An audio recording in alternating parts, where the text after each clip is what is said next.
Hai guys, welcome back to my channel. Nah, hari ini gue bakalan bakalan buat video TAS dari mata kuliah Teologi dan Kewirausahaan. Nah, TAS ini boleh videonya video kreatif. Jadi, hari ini aku cosplay jadi seorang content creator. Karena gue content creator, lu pada wajib follow, wajib komen ya.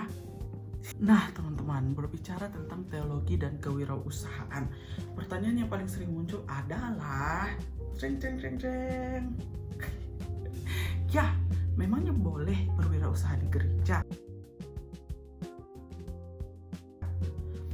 Gue sambil baca ya guys. Sebagian orang mungkin langsung ragu.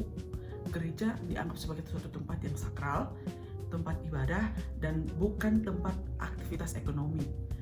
Ada kekhawatiran bahwa wirausaha bisa mencemari kemurnian pelayanan. Bahkan mungkin orang-orang juga seringkali mengingat kisah Yesus yang mengusir para pedagang di Bait Allah. Masih ingat kisah itu? Nah, namun pertanyaannya tidak sesimpel boleh dan tidak boleh. Namun pertanyaan yang patut ditimbulkan adalah untuk apa dan bagaimana wirausaha itu harus dijalankan di lingkungan gereja. Di sini saya ingin mengaitkannya dengan konsep stewardship.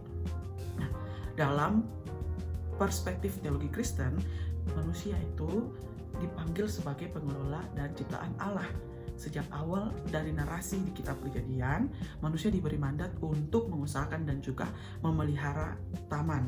Artinya apa? Artinya bekerja, mengelola, dan juga mengembangkan potensi merupakan bagian dari panggilan iman. Nah, bukan sesuatu hal yang dianggap duniawi dan terpisah dengan gereja begitu. Teman-teman, konsep stewardship ini dia menekankan bahwa semua yang kita miliki, yakni waktu, talenta, sumber daya, dan peluang usaha bukan milik kita secara mutlak.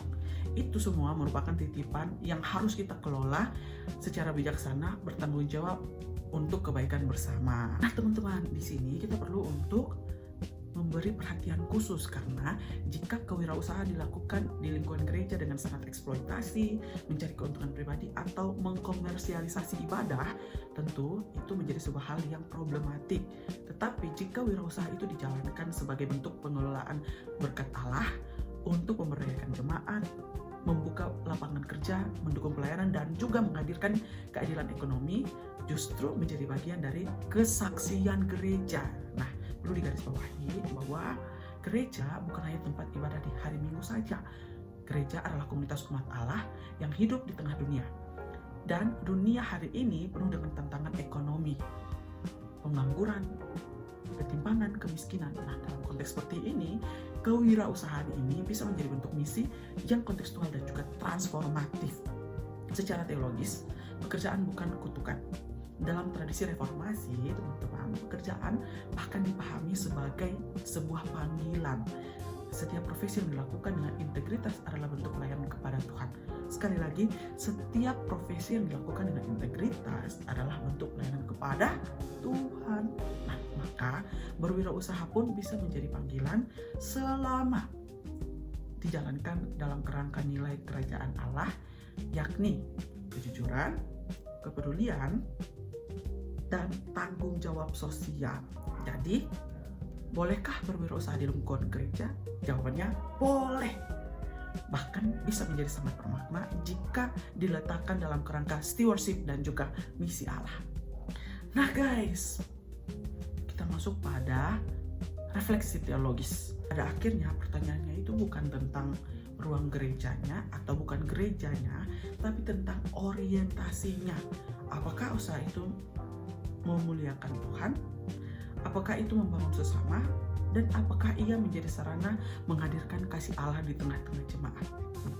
Wirausaha yang berakar pada iman bukanlah ancaman bagi gereja, tetapi bisa menjadi wujud konkret dari iman yang bekerja di dalam kasih. Ingat teman-teman, ora et labora, berdoa dan juga bekerja. Hai, sudah paham belum sama penjelasan aku tadi? Kalau misalnya sudah paham, jangan lupa kasih komentar kalian di bawah ya. Konten kreator ala-ala ini izin pamit undur diri. Sampai jumpa.